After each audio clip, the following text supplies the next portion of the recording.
Olá, meus superandos queridos. E a pergunta de hoje é: será que você vive uma relação abusiva? Será que você está envolvida em um relacionamento tóxico? Pergunta delicada, certo? Porém, diante das situações que a mídia vem nos trazendo atualmente, diante dos relacionamentos abusivos, com assassinatos, com violências em todos os sentidos, torna-se necessário que venhamos a fazer tal reflexão. Então, pesquisas científicas, pesquisas da ONU, veio nos mostrando, através do anuário de 2022, 2021, 2022, que o Brasil ele abriga 2,7% da população mundial. Entretanto, 20% das violências ocorridas mundialmente está dentro do território brasileiro. E nos mostra também este mesmo anuário de pesquisas da ONU, da Organização das Nações Unidas, também alguns elementos de pesquisas realizadas no nosso próprio país, nos mostra que foram levantadas diversas pesquisas de inúmeros países e que o Brasil ocupa num número de 10 países eleitos como os mais violentos, o Brasil ocupa o 8º lugar. Eu volto a dizer, tendo o número de mais de 20% de casos de violência realizada em todo o mundo como de autoria de brasileiros. Então, torna-se realmente necessário que façamos trabalhos nesse sentido, pesquisas neste sentido, reflexões neste sentido, porque a nossa história recente vem cravejada de elementos que nos obrigam a olhar para tais situações. Eu posso mencionar aqui alguns casos, algumas situações. É claro que não vou entrar em detalhes, mas só para que possamos refletir. Sara Mariano e Aderlan Mariano. Flor de Lis e Anderson do Carmo. Dorinha Durval e Paulo César Garcia. Daniela Pérez e Guilherme de Pádua. Então vocês observem que não existe um território específico, território que eu digo assim, cultural, digamos, de poder aquisitivo. É claro que todos que eu citei aqui são pessoas de um poder aquisitivo mais elevado, porque eu busquei citar pessoas que sejam conhecidas de todos ou da maioria, para que possam refletir sobre o assunto. Mas é claro que não acontece só neste patamar de status, neste patamar de poder financeiro, nesse patamar cultural. Não acontece só nele. Só que quando acontece lá na alta esfera, todos tomam conhecimento. Mas quando acontece num meio mais simples, num meio de menor poder aquisitivo, em pessoas, digamos assim, não notáveis, né, que de repente são pessoas anônimas, não ganha mídia. Porém, são vidas. Porém, são pessoas que também correm risco todos os dias. Então, a minha reflexão aqui hoje é para quê? Olhemos para aquilo que a mídia mostra com as estrelas, com as pessoas famosas e tudo mais. Vamos olhar sim, mas para que nos sirva de diretriz para verificarmos a nossa própria vida, o nosso próprio contexto de existência, de trabalho, de família, de amigos, e com alguns elementos para que possamos analisar se nós também não estamos vivendo uma relação tóxica, vivendo um relacionamento abusivo. Então, quando eu disse que tais violências podem estar nos mais diversos contextos, de poder aquisitivo, de cultura e tudo mais, é porque, por exemplo, Sara Mariano e marido, e Ederlan, Eram pessoas de um meio religioso, são pessoas, né? Ela partiu, mas ele continua aqui. Então, pessoas de um meio religioso. Mas por que é que o meio religioso ganhou tanto destaque? É uma questão a ser refletida também. Flor de Lis e esposo, que foi assassinado, também pertencem a um meio religioso. Agora, detalhe, para que a gente possa observar que riscos podem estar em todos os contextos. Flor de Lis, deputada federal, pastora, filantrópica, entendeu? Então, vamos olhar além das aparências. Não vamos nos fixar apenas naquilo que à primeira vista nos mostra. E isso eu não estou falando para de repente diminuir a existência de ninguém, não. Para diminuir nenhum contexto cultural ou religioso, não. Eu estou falando para que haja um abrir de olhos e para que a gente possa olhar para nós mesmos. Às vezes, perto de nós tem muita gente com aparência de cordeiro, mas que na verdade pode estar escondendo um lobinho ou um lobão, não é verdade?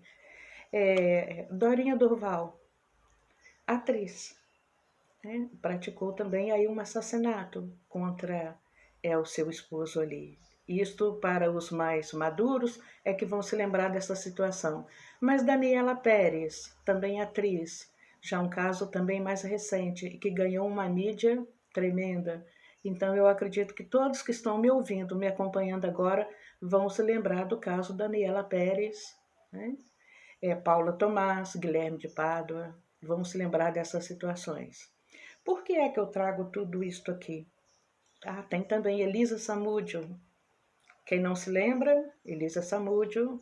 E o jogador, o Bruno, esqueci o sobrenome agora, parece que Bruno Fernandes, mas era goleiro de um grande clube, Flamengo, né, na época. Então vejam bem, acontece nos mais diversos contextos, meios políticos, meios religiosos, meios esportivos, meios artísticos e no meio de pessoas consideradas anônimas também. Só que, por serem consideradas anônimas, não ganham mídia, não ficam tão famosos. E, na verdade, esta população mais simples, mais anônima, ela é um número muito maior, muito mais extenso. O que nos significa que acontece com uma intensidade e um número muito mais gigantesco. Só que pouco se fala.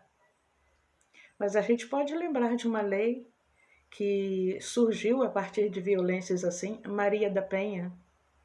Maria da Penha, a vítima da violência no caso, na ocasião não era uma pessoa tão famosa, uma pessoa de mídia. Ela só se tornou muito conhecida após a violência sofrida ali pelo seu parceiro e após criar esta lei. Então estejamos atentas, tá? Minhas superandas, meus superandos, meus superadores em geral.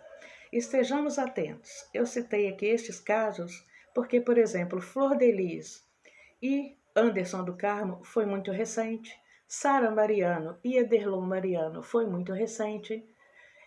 Mas a nossa história, eu volto a dizer, se a gente voltar um pouquinho atrás, a gente vai ver o quanto a nossa história está cravejada de situações assim. E especialmente a história mais recente do nosso país. Muito, muito presente em situações de violências. Então, por que é que a gente vem falando sobre isto? É pelo tamanho do país, é pela população gigantesca que ele tem, é pelo local que ele ocupa nas pesquisas realizadas. Entre 10 países eleitos, nós ficamos em 8º lugar, como um dos mais violentos, e é claro que não foi utilizado apenas 10 países para conseguir detectar grau de violências, foram usados um número muito maior, mas escolheram os 10 mais violentos e lá estávamos nós, em 8º lugar.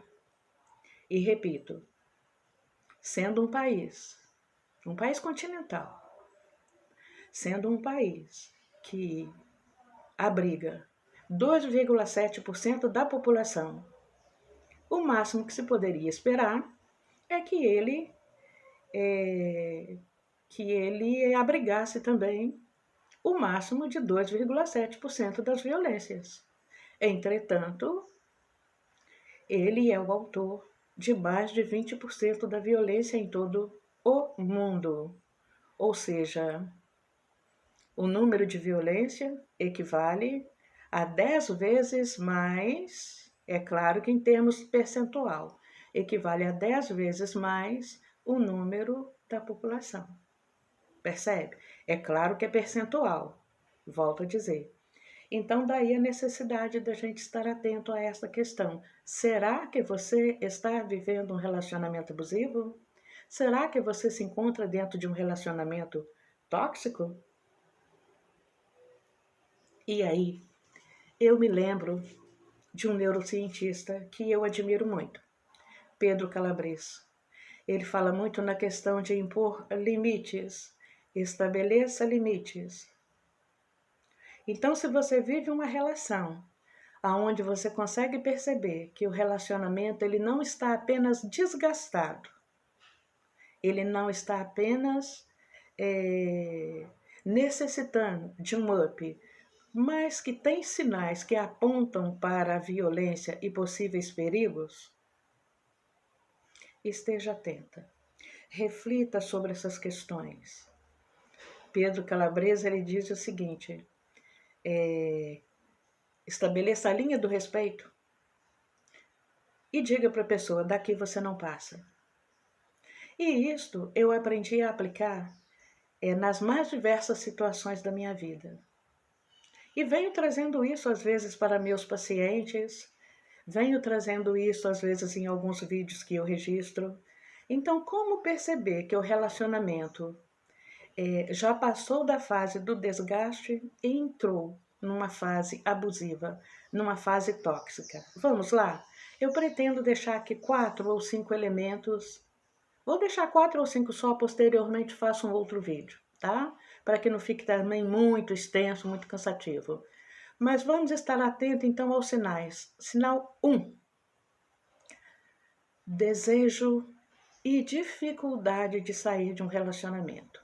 Se a pessoa tem um desejo de sair de um relacionamento e não consegue sair desse emaranhado, e ela tenta, e ela conversa com alguém, e ela busca ajuda, e ela chora, e ela permanece junto com a pessoa abusiva. E aí ela tenta novamente e espera que agora vai dar certo, e espera que ele vai melhorar, e acredita nas promessas. E continua com o sujeito. Ou o sujeito continua com a sujeita. Então observem que esse desejo intenso de sair da relação, porque está se sentindo prejudicada, está se sentindo adoecida, está se sentindo agredida, está percebendo que a vida está perdendo prazer. Esse desejo contínuo de sair, seguido da incapacidade de sair, já mostra que o relacionamento está abusivo, já mostra que o relacionamento está tóxico. Eu costumo dizer que este é o primeiro sinal de que você está num relacionamento abusivo. Por quê?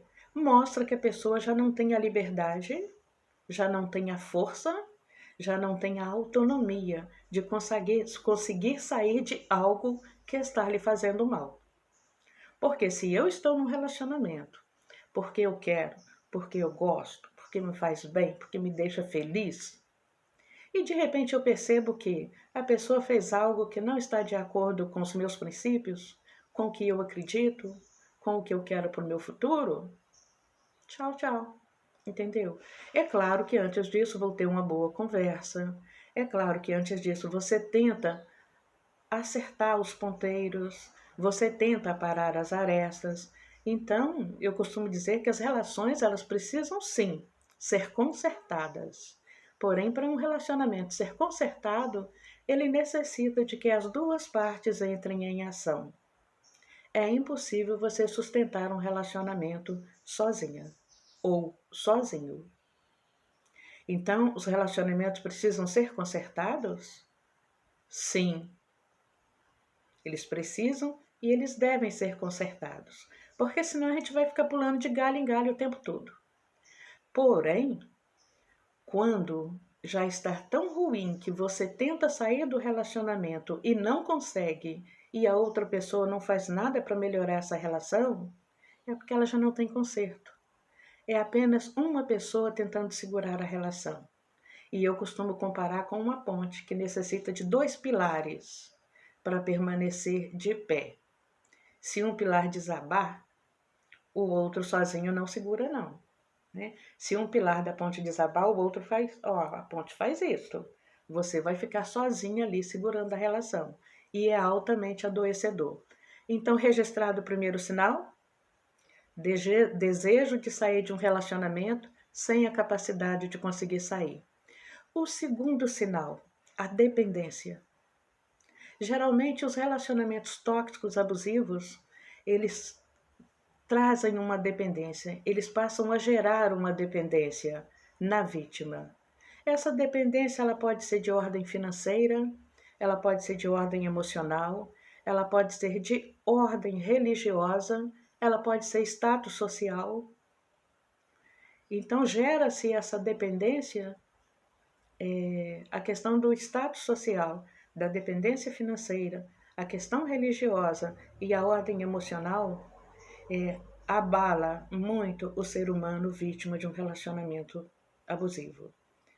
Então, começou a observar que você está dependente do homem ou da mulher que convive com você, você está numa dependência excessiva em termos financeiros, uma dependência excessiva em termos emocionais, dependência excessiva do status que ele te promove, ou para manter uma posição religiosa, dependendo da pessoa para manter uma posição religiosa, abra os olhos. Quando eu falo em dependência financeira, é porque há situações em que a pessoa, a vítima, ela depende exclusivamente daquele mantenedor. E na maioria dos casos, aquele mantenedor total, exclusivo, ele impede que esta pessoa tenha seus ganhos financeiros. Ou em situações ainda piores, esta pessoa tem os seus ganhos financeiros, mas quem administra é o violador. Ele toma posse de todo esse recurso financeiro da pessoa e a pessoa continua na dependência. Este foi o segundo sinal, para que vocês possam estar atentos. Terceiro sinal, a geração da inabilidade de gerenciar a própria vida. Sabe o que é isso? Este terceiro sinal? A geração da inabilidade de gerenciar a própria vida. É quando você passa a acreditar que agora você já não dá conta mais de fazer as coisas que antes você fazia. O abusador ou a abusadora começa a te fazer acreditar em tal situação. Então você passa a acreditar que antes você conseguia porque de repente você não tinha filhos. Você passa a acreditar que antes você conseguia porque você era mais jovem. Você passa a acreditar que antes você conseguia porque você tinha um melhor emprego. Então, o abusador e a abusadora, ele começa a criar situações e apontar para você as dificuldades que você encontraria de gerenciar a própria vida sem ele ou sem ela.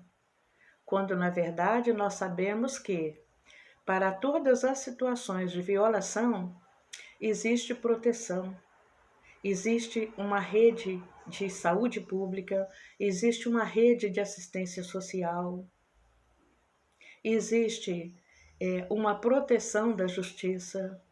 Então, a pessoa não estaria totalmente desamparada. E volto a dizer e digo o seguinte: para as mais diversas fases da vida, para as mais diversas idades cronológicas, para as mais diversas situações financeiras, sempre existe uma possibilidade de sobrevivência com dignidade, sem a presença opressora do abusador. estejam atentos a isso. Se alguém tenta mostrar para você, gerar para você a impressão de que você não tem habilidade mais para gerenciar a sua própria vida, esta pessoa está tentando minar a sua segurança, a sua autoestima, porque aonde há amor, se a pessoa realmente gosta da outra, ela quer jogar a outra para cima. Ela quer ver a outra crescer, ela quer ver a outra acreditar em si, ela quer ver a outra feliz. Ela quer ver a outra com autoafirmação. Se começam a apontar para você sempre as suas fraquezas, a sua inabilidade, a sua ausência de recursos, a sua falta de trabalho, a sua falta de dinheiro. Se você não tem um trabalho hoje, você poderá ter amanhã, basta buscar. Se você recebe apenas um salário mínimo e esse salário mínimo é surrupiado pela outra pessoa, você pode procurar um trabalho onde se ganha mais, você pode fazer um extra, você pode buscar ajuda. Então esteja atenta a isso daí, tá?